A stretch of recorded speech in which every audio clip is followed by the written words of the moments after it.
Бир жолу бир кылмыш иши боюнча жабырлануучу тарап арыз менен кайрылат. Анан ошол кылмыш иши ордуна жылбастан улам тергөөчү ишти жаап кое берген. Анан жабырлануучу чыдабастан дагы да таанулар жазыш керек, журкаш керек десем, жок, мен деген бир тууганым чыгып атат, ошол өзү эле бир расмий эмес түрдө бүтүрүп берем деп атат деп, анан ишти токтотуп койгон. Анан жыйынтыгында мен эмне болду эле деп кийин тактасам, ал эч нерсе кыла албаптыр дагы, иш ошо менен жабылган. Ушундай учурларда айтып берет элем. Негизи эле ушундай бир туугандардын арасында болот, мен көп көрөм. Сөзсүз түрдө бир умник чыгат, акылдуу чыгат. Андай болбойт, мен муну өзүм эле бүтүрүп берип коем, мен муну минтип коем, тигинтип коем деп кыйратып, мыйзамдуу жолдорду айтсаң дагы жок, андай эмес, анан мындай эле кылып коюш керек деп ортордон чыга калгандар болот.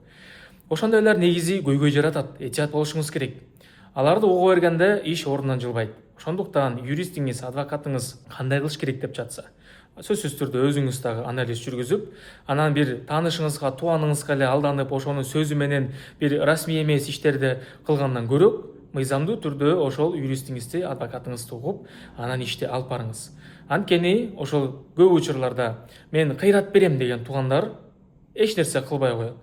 Мен бул менен сүйлөшүп берем, мен бул менен минтип коем, тигинтип коем дейт дагы, жыйынтыгында эч нерсени кылбайт. Албетте, тууганыңыз бир кеңештерди айтса, аны анализ кылып кабыл алыңыздар. Бирок бир гана ал минтип атат, ал тигинтип атат деп эле анын артынан жүрө бербеңиз.